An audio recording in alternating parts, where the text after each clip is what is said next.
comment, and subscribe for more content. Where's the notification bell? It's to the right of you. Oh.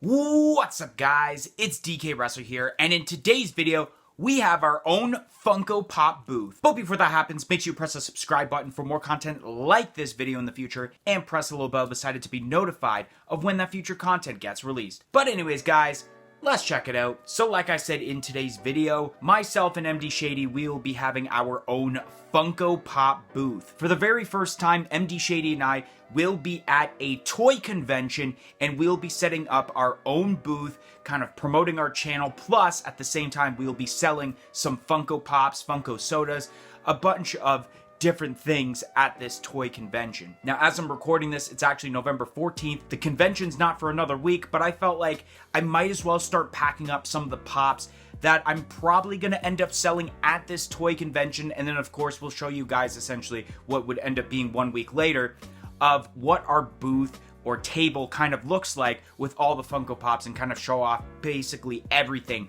that we are having at this toy show. But I will give you guys a sneak peek right now on one of the pops that I am planning on selling at this toy show, and it's one of my very first pops as terms to, I did a review on this on the channel back in 2016, and it's kind of sad to let it go, but it does have a lot of price, so I feel like I can get a decent amount of money off of this, and that is the what's normally GameStop exclusive in the States, but it is Underground Toys in the UK exclusive Wolfpack Sting.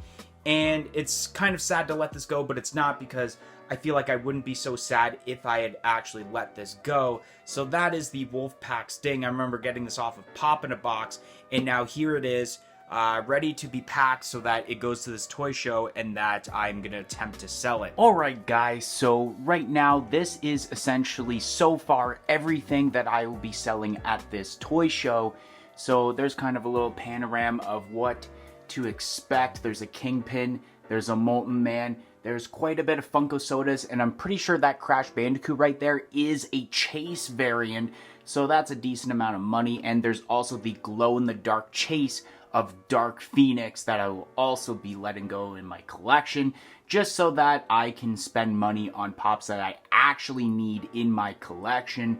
And there's also the Young Bucks 2-pack and some vinyl figures I will be selling also at this toy show. So much later that the old narrator got tired of waiting and they had to hire a new one. Alright, so we are at the toy show. MD right there. We got everything set up, and of course I obviously have the Funko Popcast stickers ready to go for when people purchase Pops.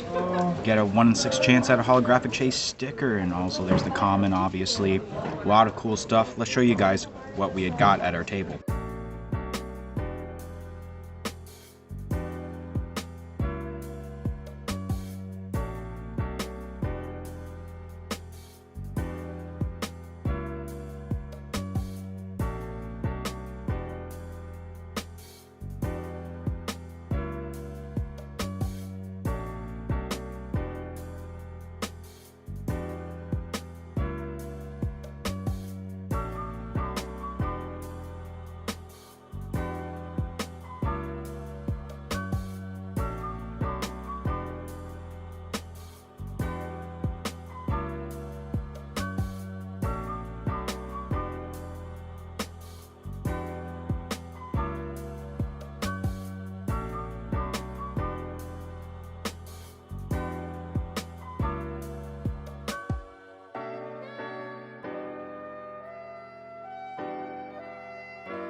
Alright, so it is closer to 1 p.m. I think it is now, and we've sold a decent amount so far.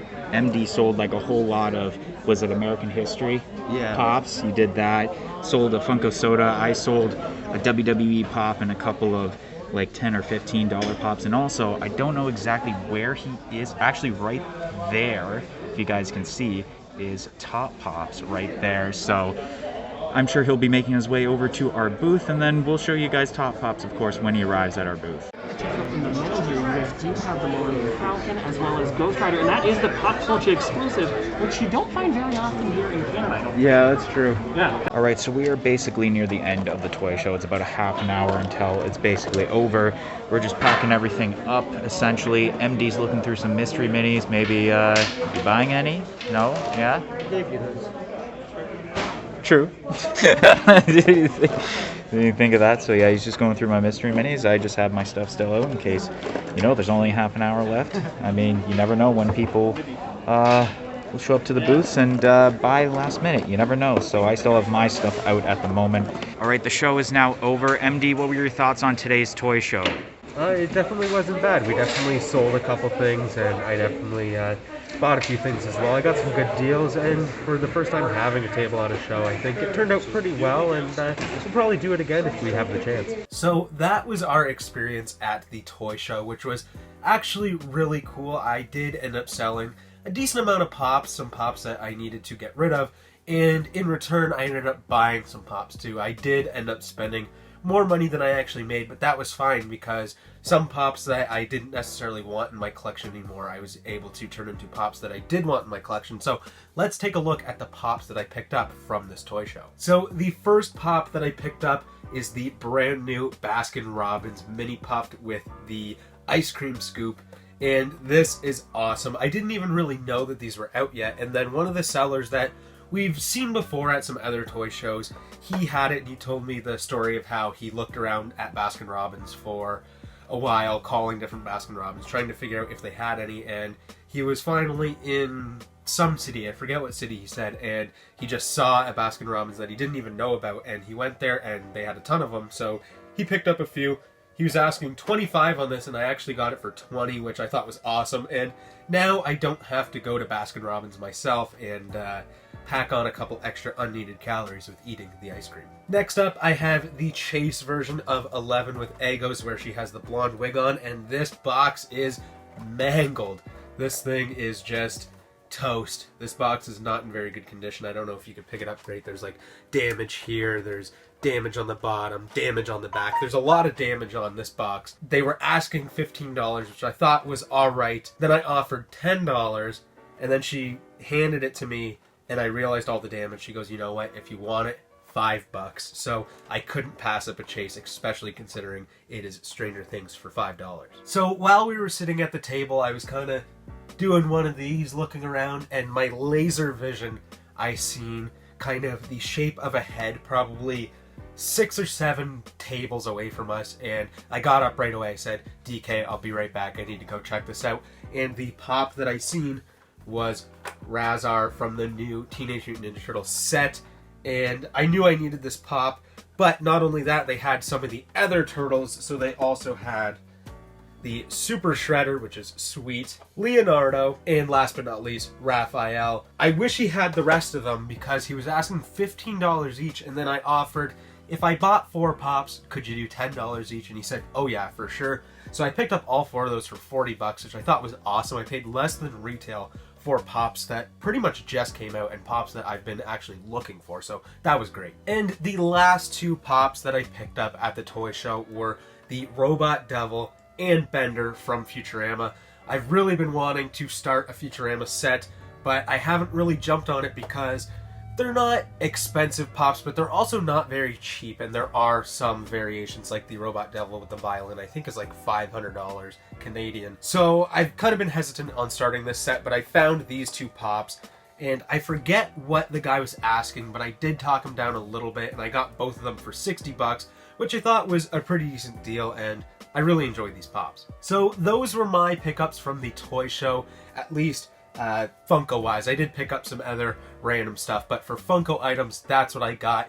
DK actually didn't spend any money on anything, which is pretty good because all the money that he made from selling Pops, he got to keep and he could put towards whatever he wants, whether it's new stuff for the channel or maybe some soda cans or Funko Pops that he's looking forward to in the future. So that's all the time we have for today's video. If you liked this video, don't forget to smash the like button. Leave a comment in the comment section down below and let us know, are there any toy shows in the future that you would like us to attend, whether it's us having a booth or us just being there to buy some cool pops. Don't forget to subscribe if you're new here and hit that little notification bell to be notified when future content like this video gets released. But anyways, guys, I'm out of here. Peace in, peace out. Follow us on all of our social media platforms on Facebook, Twitter, and Instagram at A Funko Popcast. If you want to check out some of our other content that's featured on our channel, you can click either the playlist that's on your screen right now featuring previous episodes of our weekly podcast, A Funko Popcast, or we have suggested a video for you guys in relation to today's video.